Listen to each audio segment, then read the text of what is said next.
Yo, what's going on, world? It's your boy Najee from Cigar Talk, and today I got a very special guest, man. Seated to my left, boy, drip down for real. I got my man, Icewear Vezzo. What it do? What's up with it, my boy? Man, what's going on, brother? How are you? Man, coolin', bro. All is well. You know what I'm saying? Just grinding, dog. Yeah, nah, I'm happy to meet you, man. I've been listening to the tapes for a little bit. You know what I'm saying? So I'm glad we finally getting a chance to really connect. This latest one, so you got this project about to come out. I got the chance to dive into the early stream and shit like that. I feel like this one, cause you're a prolific artist, right? You a nigga that drop like tapes. Like this one feel like it took a little bit longer than usual. Yeah. What was that? What was the reason for that? Man, honestly, bro, I just wanted to get a little bit more broader on the sound to a certain extent, you know what I'm saying? I wanted to throw a little bit of storytelling in there without, going too hard, because I'm going to say the rest of the story for the album. Yeah. But, every project for me, I say the same thing with every project. I just want to have fun with this shit and just make music that I like, you know what I mean? But like with this one, by the name of the title being Live from the Six, I'm really bringing niggas to my hood and let motherfuckers know what it's like from over there, you know what I'm saying? The shit I seen growing up, how we feel about shit, the way we look at shit and all that, you know what I mean? So I want to take my time with the songs a little bit. Is it like, when you say take your time, do you mean from a standpoint of like, you writing your bars, or is it like the production? Cause y'all, Detroit niggas got y'all sound, like y'all niggas is in your own bag, y'all lay there. What you mean when you say like you want to kind of refine it in that way? More so on the production side, you know what I mean? Like with this one, I want to record as many songs as possible, then choose just a few to use for the project. Yeah. You know what I mean? So I want to record at least like 30 to 40 songs. Right. Which what I did, and then just only pick like 12. Okay. Now you say you want to say the rest of the story for the album. How you decide, what's your approach from making a project versus an album? Is it different or is it kind of the same? Nah, I ain't never dropped no album. Oh, so how do you approach it mentally? Like, are you in the same mind frame, or you kind of like, what you doing different? I think it's gonna be different because like I say, I'm gonna tell my full story. You know what I'm saying? Like I never really told my story. All my music be me just popping my shit, having fun. You know what I'm saying? Just talking heavy on shit. I never got a chance to actually tell that story as of now, and that's what I'm gonna do with the album. You know what I mean? Like put a whole timeline down. I done been through some shit, bro. I done seen a lot of shit. And I just want to share my experience with the rest of the world. Yeah, no, I love that. I say probably my favorite record on there, the Can't Be Loyal joint. Yeah. I like that's my favorite one on there. That shit crazy. Yeah. Do you have favorites like when you making a project like that? What's your favorite on there? My favorite is Perfect. Oh, the Perfect. Yeah, I like that one. With that one. I just like the production on that joint. Like, then I did that song, bro. No exaggeration. I did that shit like 15 minutes. So I like when shit just flow to me that easy. Like, I don't write, but I don't freestyle. I ain't just going to that motherfucker just one taking the whole verses and shit. I don't do that. I don't know how to do that. You punch in? Like, I punch. That's all. You feel me? Yeah. So it's very rarely when I'm able to just rap a full verse straight through. And that was one of those songs. So, that motherfucker one of them for me. Yeah, no, I like that one a lot. I wanted to always talk, like I said, I've been fucking with the tapes for a little bit. That drama tape, I like that joint. Yeah, that Paint the City. Hell yeah, I was on that. That was my rotation for a little bit. Tell me about that, how you connected with Drum. I had Drum on the show, so he mentions you actually on here, but how y'all connected? That was one of them bucket list things. Nigga, growing up, having drama on a project, that shit was just like, I'm doing that one day. I'm making that shit happen. So it just came full circle, just one of them full circle moments. I've been knew drama, we been had a relationship, we been building. Yeah. But time, everything about timing. And it was just the right time and everything fell right in place on the fast side. We linked one day and niggas came up with the idea and we made that shit happen in a matter of weeks. Okay. You know what I'm saying? So yeah, it was one of them full circle moments for me too. Yo, it's crazy, Vez, cause like, when I hear you talk about other niggas, like, you be knowing them for like how you network like this, bro? Like how is it? Because every time you be like, yo, I knew him for a little bit, but we wasn't. How does Vez network to the point where you getting cool with a lot of these people that's in position like that? Man, what's crazy, bro? A lot of artists to this day, like the biggest artists, niggas been knew me. I've been running into niggas. Niggas seen me, like so. A lot of times where you listening to your favorite your favorite artist, or you an artist and you get hip to another artist, you gotta listen to their music and then meet them to kind of, understand their story. fortunately, when it come to me, the story that I'm telling, these niggas was there for it. They watched me go through the shit that I rap about. They seen me. When I say I was trapping, I was hustling, I was moving like this and moving like, them niggas was right there. They seen it. Yeah. You know, the biggest artists, you know, they seen me in that mode. I was a real hustler prior to that. And everybody had already knew me. So when I really took rap fully serious, it was just, shit just fell right in place. You know what I mean? So what could you tell other artists, because I got a lot of aspiring artists that watch this show too, that's, you know, they trying to get lit. Like, what could you tell them about networking? Because I think to me, that feels like one of your strong suits outside of the music. How do you approach networking with somebody? I go off of energy, you know. If I'm around a motherfucker and the energy right, you know, I vibe, I kick it with a motherfucker and we go from there. What's crazy, bro, I'm not gonna lie, like I say, all the networking I did, that shit just happened organically. Me just always being in the right place at the right time. It's just, you know, I was in the right place at the right time for the wrong reasons. And then fast forward, now I'm in the right place at the right time for the right reasons. You know what I'm saying? So that shit happened organically for me, bro. I can honestly say that. Yeah. You know what I mean? But yeah, Nah, I think it's sure. important to network. That shit count like a motherfucker. It do. A lot of niggas be like, you know, they pride of ego niggas on and talk to niggas. And pride coming for the fall, bro. I ain't never dealt with pride. I don't move like that. Like, I'm comfortable with who I am. I know what I am. All that, you know what I'm saying? I ain't worried. I'm never caring about what another person think about me. You know what I'm saying? Motherfucker don't know me. As long as I'm getting what I need to get done, that's all that matter, bro. Yeah. So definitely to any up and coming artist, pride ain't it. We ain't moving with no pride. Pride don't pay no bills. That's a fact. Pride don't pay no bills. I like that. Yeah. So, all right, last on the drama tape, the intro, the first bar, fuck a head down. We said fuck a head down. I don't like freebies. I'm trying to pay. Oh, yeah. I like that. Yeah. I like that energy, though, because, you know, niggas always be trying to ask for... Tell me about that, like, just your experience, because to me, that's an ill line, and that's game, that's gems. Tell me about that line, like, you know, you don't want no freebies. Why you would rather pay than get a freebie? Because a lot of times, you know, when you get favors and motherfuckers do shit for you, later on, you gotta hear about it. You know what I'm saying? Like, it happened to me so many times where a motherfucker say it was love or we rocking or we thugging.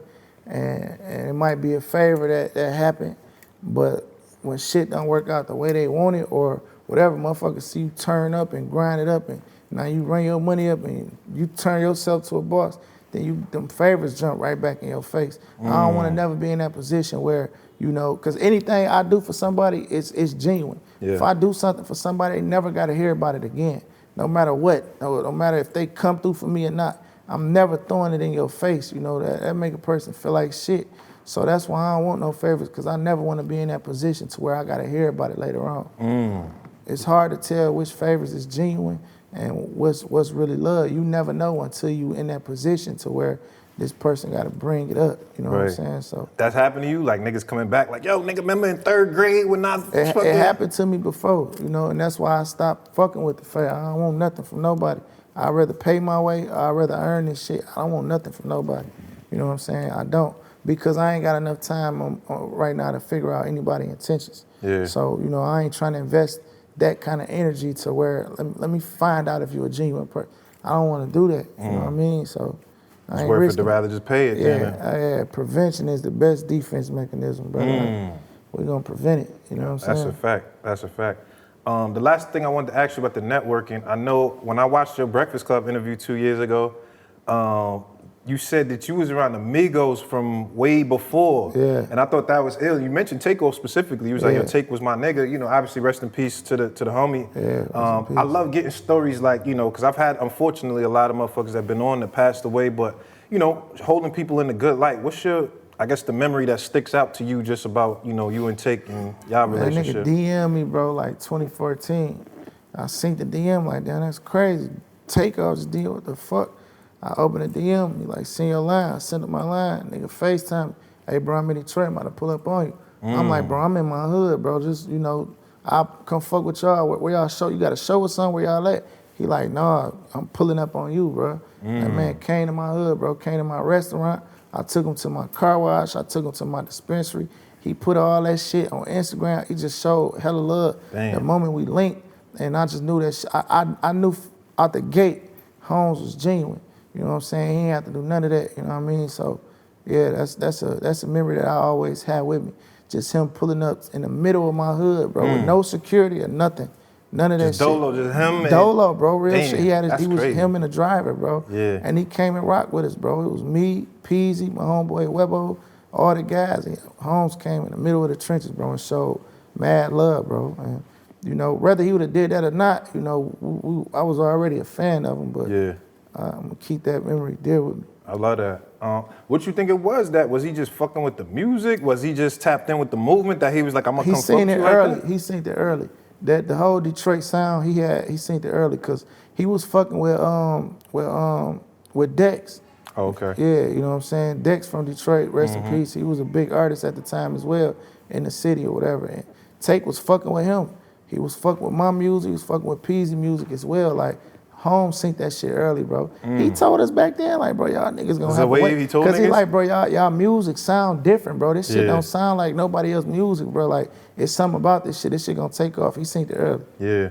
What you think was the moment that, like, the Detroit shit really hit for real? Because, like, to me, I kind of, like, and I'm a New York nigga, so, you know what I'm saying? I'm catching everything outside, but it felt like to me when I heard T Grizzly, that was the first time I really, because I mean, I listened to Payroll and shit back then, kind of, you know what I'm saying? Yeah. But when I heard Grizzly, that was the first time I heard that sound kind of like on some mainstream shit. What do you feel like was the moment that y'all jumped out as a city, like, yo, we out here? Same thing. I think First Day Out kind of like, you know what I'm saying, showed motherfuckers like, got people to accept that sound, to start to accept that sound a little bit, you know, but it didn't happen right then and there either though when First Day came out.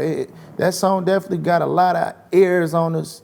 It didn't have a lot of eyes, but motherfuckers was kind of fucking with the sound. Yeah. I think it come from all of us, you know, as a whole, just constantly putting that work in once First Day Out dropped, you know what I'm saying? And I mean all the artists just grinding that shit out, but most definitely First Day Out kind of kick that shit off for sure. I feel like Yachty definitely, when I heard the from the D to the A shit, like Yachty, you know, Yachty showed a lot of love to just the sound. He another one that synced that shit early, bro. He caught it early. Yeah. Yachty synced that shit. Did y'all niggas know at the time, like, you know, cause you know, like you said, Peasy, Face, all that, y'all all tight knit, know each other. Did y'all know at the time before it became this movement, like, yo, we about to, did y'all know that or it just kind of happened? Man, I ain't gonna even lie, bro. I ain't saying this in no arrogant way, bro. I ain't no arrogant nigga. But we really always kind of felt it. You know, we really like spoke that shit into existence, bro. And for me, I'm still speaking shit into existence because I ain't nowhere near where I'm gonna be, you know what I mean, where I wanna be. But like, we all knew that, you know, it's something we wanted. We knew if we worked hard enough, this shit was gonna happen. We knew what the outcome would be. You know, we just didn't know what it would really look like at the time. Right. You know what I'm saying? Now we kind of seeing what it looked like, and we all got more room to grow still and get bigger and keep this shit going. So yeah, I can honestly say we knew. You know what I'm saying? What does growth look like to you, like in terms of that? Happiness, and you know what I'm saying? That's what growth is. Yeah. Finding a way to consistently be happy.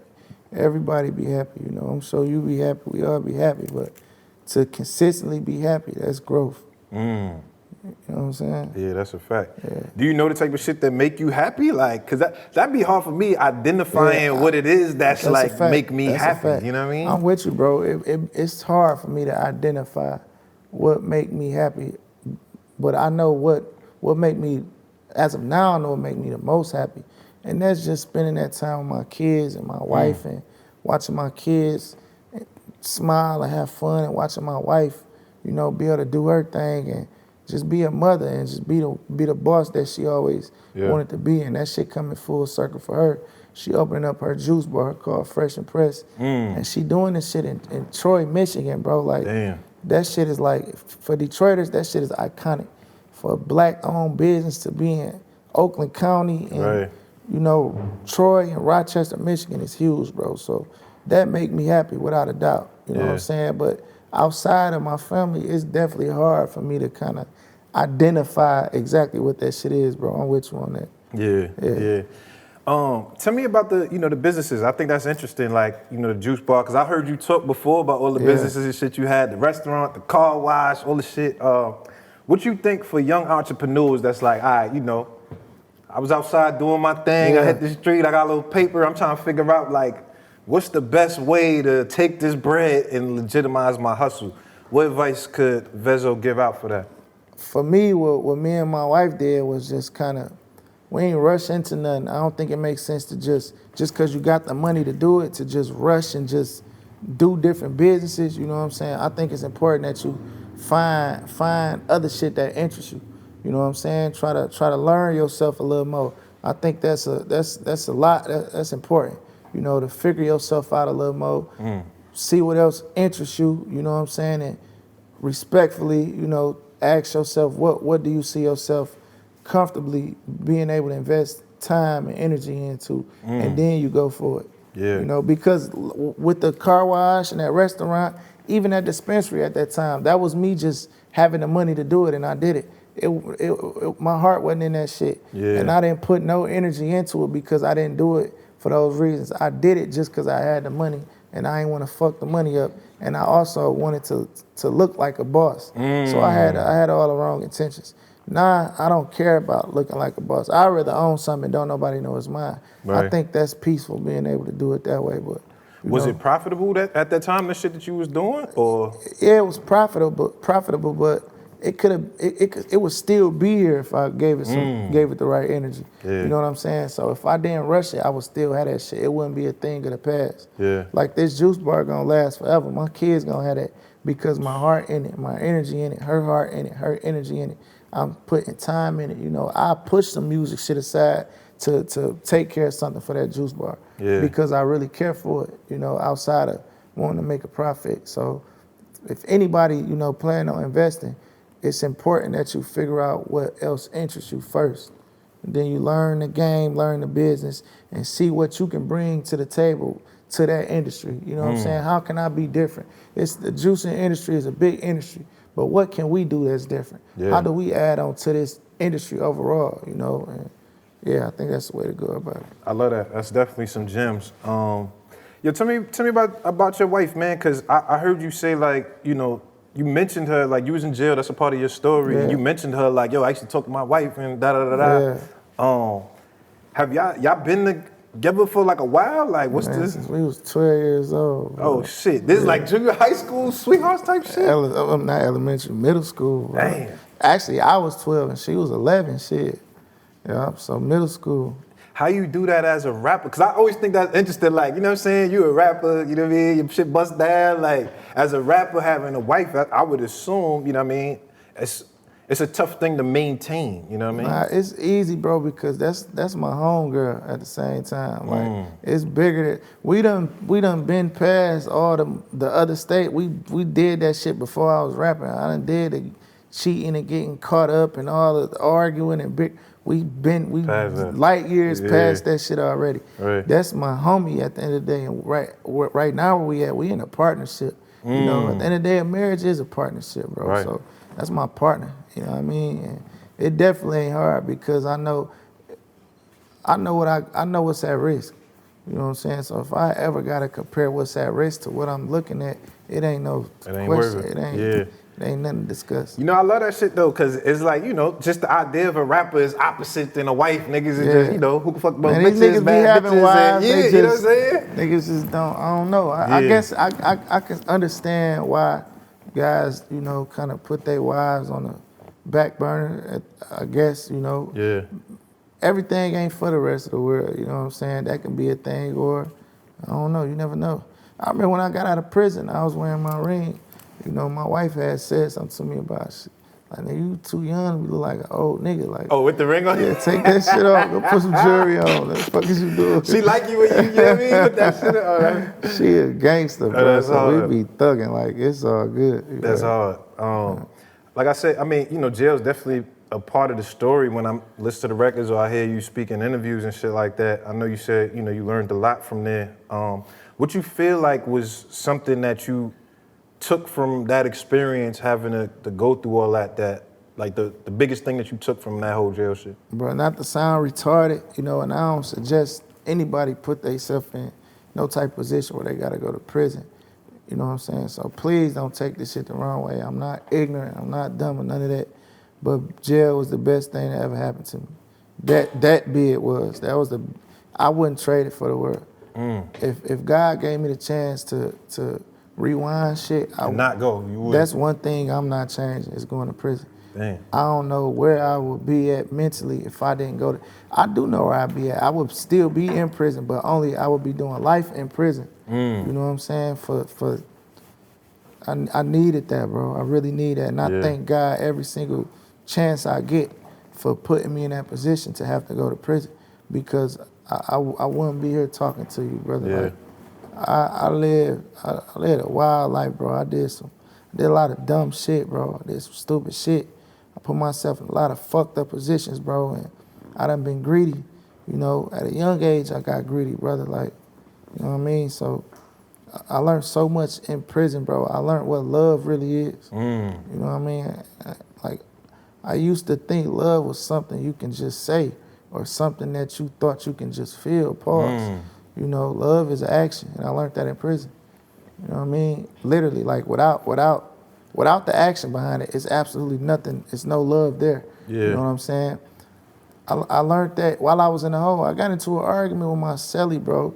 We in that bitch about to really throw hands. The niggas say, bro, we arguing about what love, and the nigga like, bro. Hold up, y'all was arguing about love? Tell me if you gotta paint this. Niggas need to hear this shit. Niggas gotta know. Listen, I was so motherfucking mad, bro. The nigga said, man, you don't even fucking love your wife, you don't love your kids. He said that? Yes, I'm like, what the nigga, what you mean I don't love my wife and I don't love my kids? Right. The nigga say if you love them, you wouldn't be here, bro. I'm like, nigga, I fucked up. I made a decision. He like, all right. So at the time, you literally didn't love them. Love is an action, bro. And I did not understand what he said. It took me some weeks to get that, bro. Love is an action, bro, because you're right. Because guess what? I'm not going back to prison. You want to know why? Because I love my family. So I'm not doing anything to put myself in that type of position. That's with my actions. You know, with my actions, I'm not going to take them type of risks ever again. Right. You know what I'm saying? So jail was the best thing that ever happened to me, bro, like in real life. That's crazy, bro. I always think, cause I got a lot of street niggas that come on the show, you know what I'm saying? Everybody that go to jail or they time in the hole is different. Some niggas like, shit drove me crazy. Some niggas like, it was good for me. Some niggas drive you crazy, bro. Yeah, what, that, It'll drive you crazy. No matter what, that shit gonna drive you crazy, bro. That shit gonna last at least like a month, maybe 3 weeks, 2 weeks. 2 weeks at the least, but the whole gonna drive you crazy, period.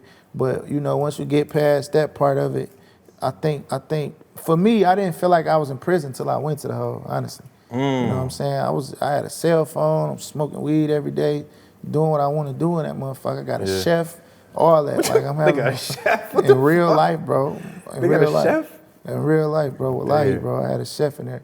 You know what I'm saying? So it took for me to go to the hole to feel like I was in prison. If I wouldn't have went to the hole, I probably would have never learned my lesson. You know what I'm saying? So that's when you just have to sit with yourself. And you get a chance to learn yourself, bro. You get a chance to think and really, you know what I'm saying, reflect on shit, bro, and really just get down to that shit, bro. I wrote an entire movie while I was in the hole. That movie out right now. It's on Tubi and Amazon. What's it called, man? We gonna check that out. Price of Love. That motherfucker. Price of Love? I wrote that bitch on some milk cartons. Damn. Yeah, I had a book in there, but they threw my rap book away, so I wrote all my shit on milk cartons. I knew they weren't gonna throw the milk cartons away. Man, that's crazy. Listen, I don't know how niggas do it, bro. I sat inside, I did 24 hours. I was like, nigga, I'm never coming back here. This is crazy. Shit it ain't nowhere to be, 24 bro. was done enough for me, nigga. Yeah, it's just, for me, you know, I really needed that shit, bro. I really need it. I really needed prison. I would be in there for a long time if I hadn't went. Yeah. I wouldn't have quit. I wouldn't have stopped doing what I was doing. I wouldn't have quit. I know me, I wouldn't have quit. Nah, for sure. Man, tell me, I want to know, you know, what part did you feel like the music shit first started really working for you, where you was like, I could take this serious, like? The first time I went to jail, I went in jail, I was in the county at that time. I had just met my manager. Chanel, did I meet you before I went to jail, right? Right before I went to jail. You know, pretty much a nobody to a certain extent. You know what I'm saying? I was the nigga in my hood. I was turned in my hood or whatever. I went to jail. I'm in there a regular person, you know what I'm saying? But we sitting in the bullpen before they get, you know, where you got to get a rock. Yep. They see you where you're going and shit. It's regular. It's nothing. There's nothing going on. I end up going to the hole in the county for a couple weeks, and when I got out the hole, as I'm going to the New Rock that I had to go to, niggas banging on their cell, screaming my name and all that shit. Oh, just on some love shit? It fucked me up, bro. It fucked me up. And I'm calling home, and my manager, my girlfriend at the time, everybody telling me like, bro, you the hottest nigga in Detroit right now. That was the moment I'm like, oh, this is what I'm doing. Right. This is exactly what I'm doing in my life. I'm gonna be, it's what I'm gonna be, for sure. You know what I'm saying? Damn. Yeah. Nah, that's crazy. Yeah. I love that. So hold up, when was the point? Because obviously, like, you know, you was grinding as an independent artist. Yeah. I remember the whole situation when Motown happened. Yeah. And to me, that's one of the most interesting parts of like an artist's journey to me. Cause it reminded me of like 2K, where it's like you gonna pick your team and your route, and then life is gonna pan out how the shit go. Absolutely. Obviously, Motown, I feel like disbanded. Like the whole Motown don't exist no more. But what was it that you learned out of that situation, just from like being at a major label for the first time, and as a nigga that's lit, you got the city assigned to this major. What did you learn from that? Man, I learned so much shit doing that shit, bro. For one, I learned that nobody actually got the blueprint. You know, I went in it with the mindset of, oh, this is a major label. They know exactly what they doing, so listen to everything they say. Whatever they say is gonna work. They a major. But I knew a lot of the shit that I was doing I knew it wasn't it. Even all the way down to the songs that I was releasing. I used to tell them like, no, let's try this. This song gonna go. And they like, no, we don't hear it. So I'm like, oh yeah, y'all right. You know, this y'all a major label. If y'all say it ain't gonna go, it ain't gonna go. But deep in my heart, I knew what the fuck I was talking about. You know, so I did learn that nobody got the blueprint, bro. I say to motherfuckers right now when they like, well, don't drop a song on a weekday, or don't do this and don't do that. And I tell everybody, if you can show me a rule book to the rap game, I will listen to you. If you can't show me no rule book, then none of us is right. You know what I'm saying? We just gotta take a chance. So I learned to go with my gut, you know what I mean, most importantly. And no matter who you got with you and how much help you got, you still gotta grind on your own. You still gotta work. You still gotta put that footwork in and that effort. Yeah. You know what I'm saying? Because I wasn't doing that for the little time I was with them. Okay. Yeah. So tell me, what's the difference? I mean, you know, you walked in, a couple of people in here. My brother Wayno in the building. Big QC energy in here. My brother Wayno. Obviously, you know, you're dealing with QC. What's the difference you feel like just between, you know, what you was doing at Motown versus what's happening now with QC? Man, just alone, the CEO of QC, he just like me. You know what I'm saying? Holmes a real hustler. He get it. He understand. You know what I mean? So like, bro, QC move like an independent, and I mean that in a positive way, in a good way.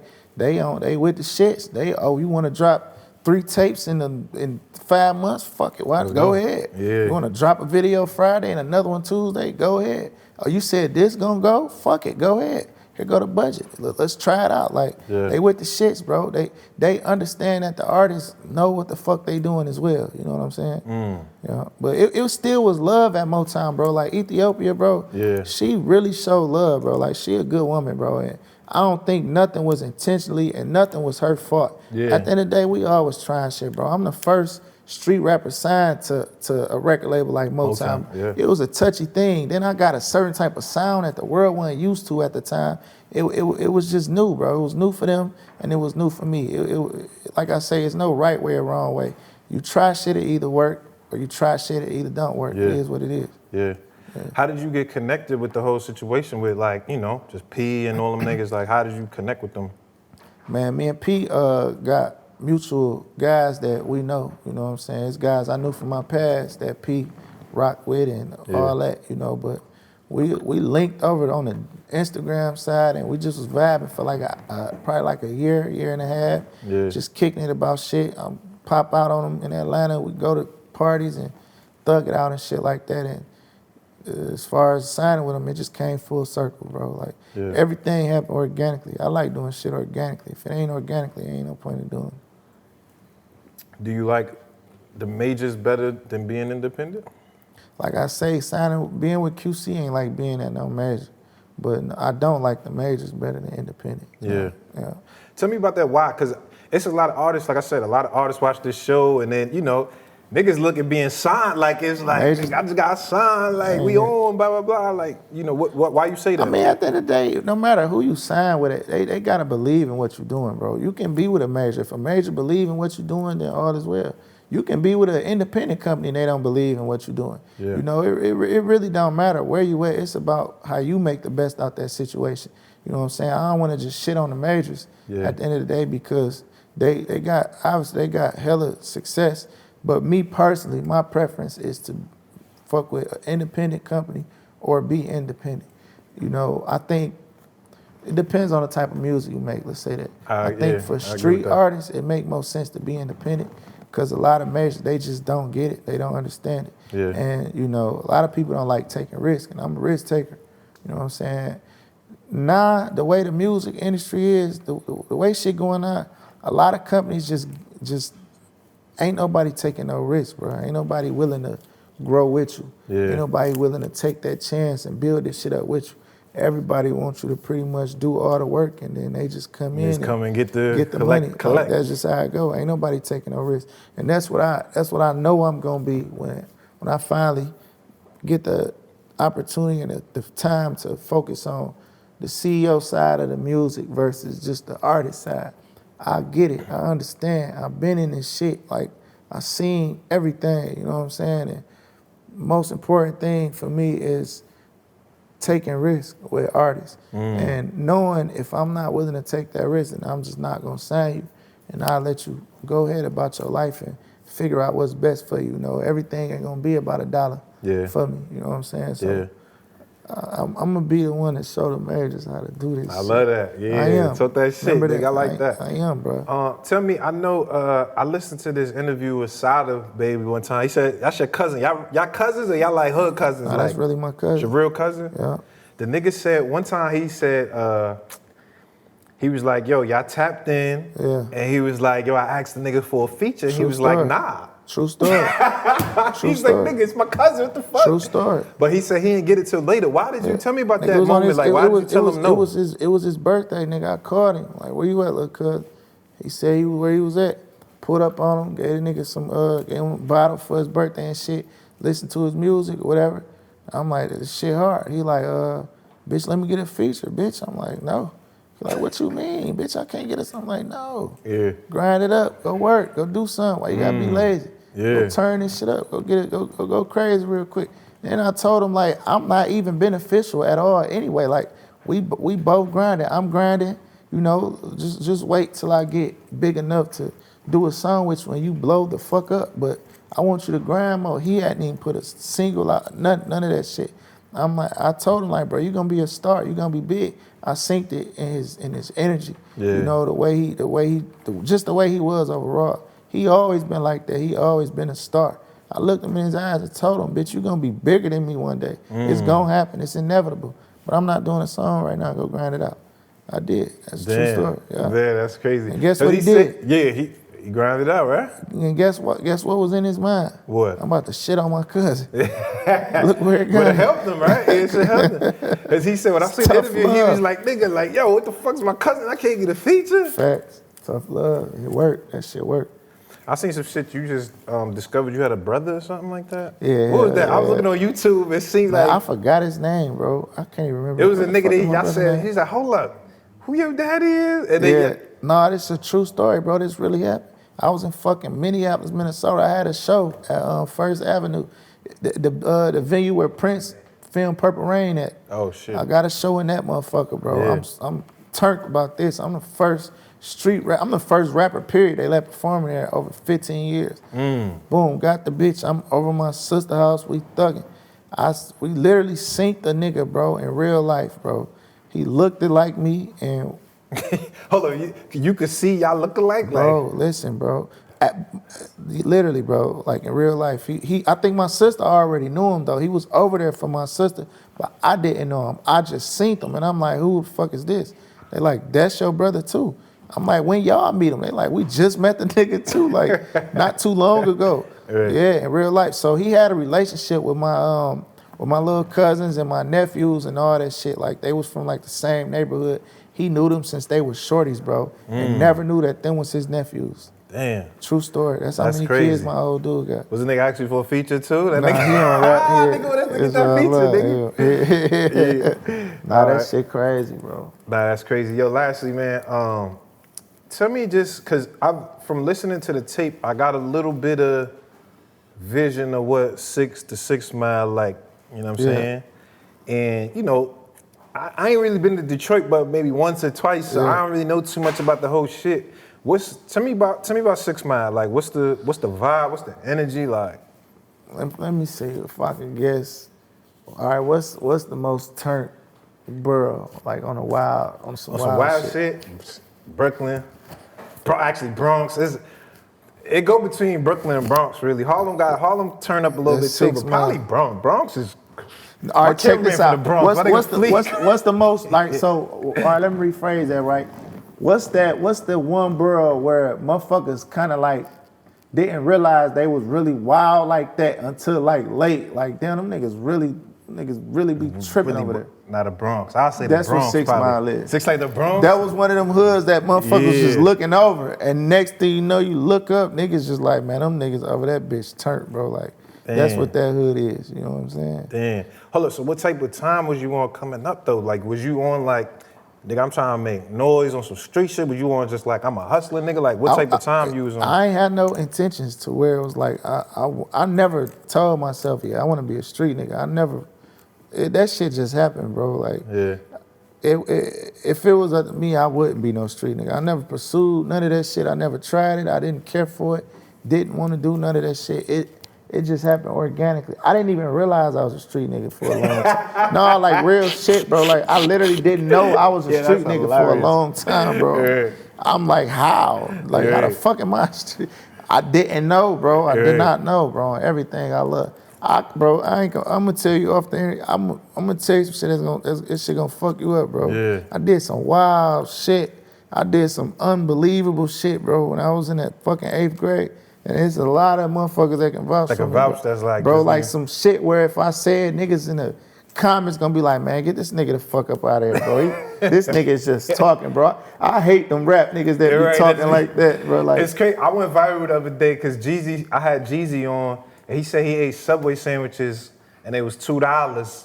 And then he said, y'all ate Subway sandwiches for 2 years for $2. And the cop niggas, nigga, you ain't no $2 sandwiches, nigga. What you talking about? Man, I got caught stealing a pack of noodles at the gas station before, nigga. 30-cent pack of noodles, nigga. I believe you. Oh, so how much different is 6 than like 7 and 8? Cause like I said, I'm a regular nigga when Eminem came out, it was like 8 Mile. 8 Mile is the suburbs, bro. That's the suburbs as far as the east side go. Yeah. Now on the west side, certain parts of 8 Mile is the slums. That bitch, it's the hood. 8 Mile is that place where you don't cross unless you got a license. 8 Mile never been a hood, respectfully. It hasn't. Yeah. I mean, who are from Detroit in this motherfucker? You agree, Swab, about 8 Mile? You agree now? 8 Mile, that's not? 8 Mile's the suburbs. 8 Mile's the burbs, bro. So it would kind of throw us off in the movie, like 8 Mile, what the fuck? Because the reason I say that, bro, Imp from the trenches, bro. Eminem grew up on Griner, bro. That is between 6 Mile and 7 Mile. Eminem went to Osborne. Osborne is literally on 7 Mile and Hoover. That's the same high school I went to. So I don't know where 8 Mile, I guess because his mom lived in a trailer park home on 8 Mile or whatever, but homes from the trenches. 7 Mile always been like that most popularest hood in Detroit. Like, so 7 Mile like when we was kids, it was like, so right now, everybody claims 6 Mile. Yeah. When we was shorties, bro, everybody wanted to be from 7 Mile. Them niggas always got money. Yeah. They always was just turned, they was just like that. They been like that. 7 Mile niggas was the ones. Now I feel like it's 6 Mile. You know what I'm saying? For sure, hands down, without a doubt.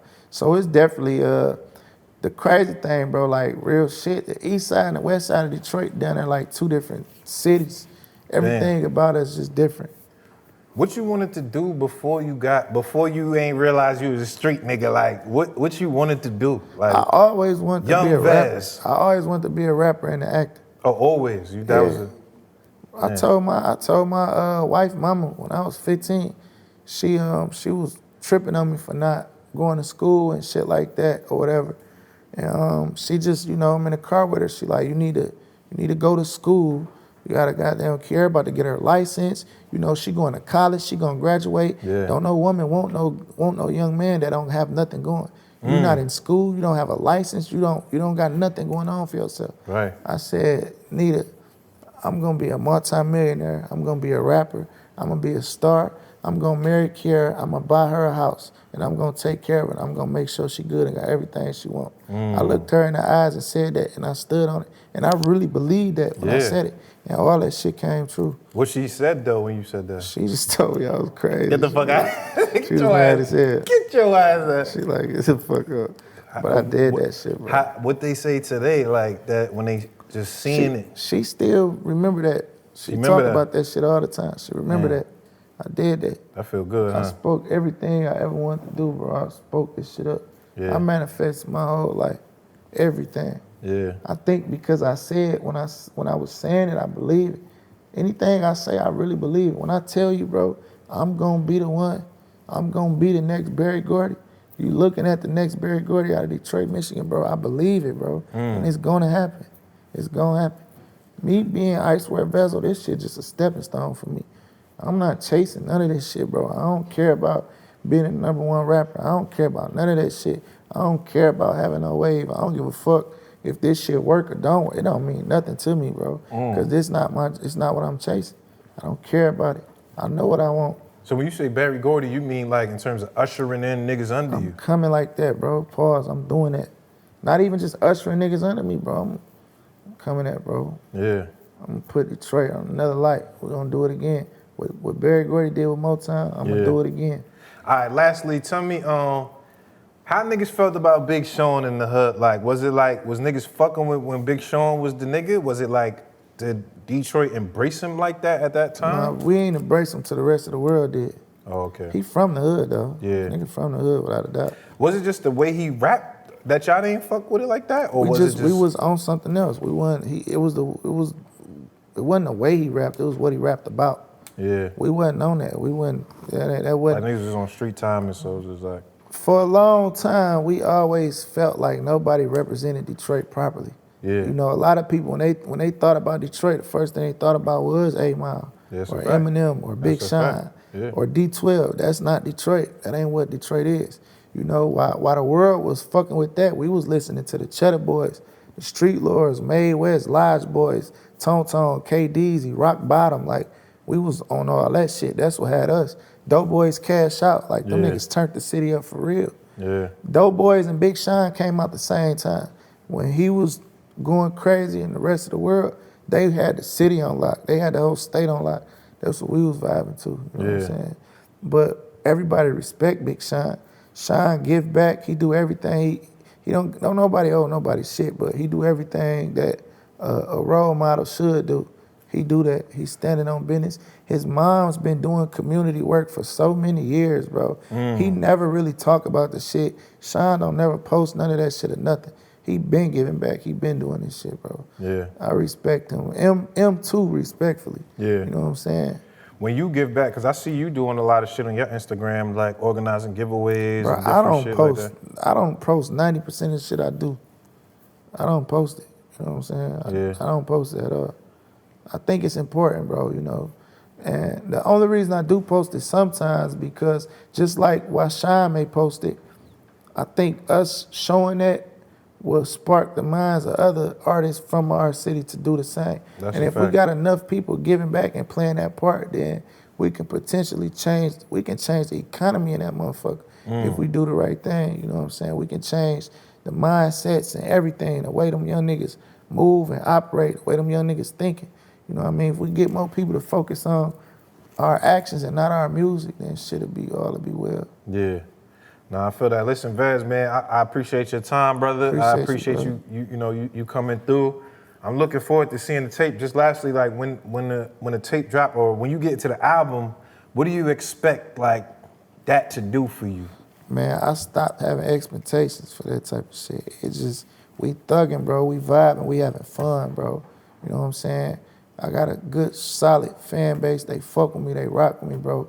We just having fun, bro. I just want them to listen to that shit and just enjoy it, you know what I'm saying? Yeah. We ain't in a contest or nothing, bro. I'm just having fun, bro. Nah, for you know sure. what I'm saying? We rocking. We just That's rocking. what's up, man. Yo, I appreciate your time, man. Appreciate you, brother. Super dope episode of Cigar Talk. We got a lot of gems. My man Icewear Vezzo. We out of here. Live from the 6.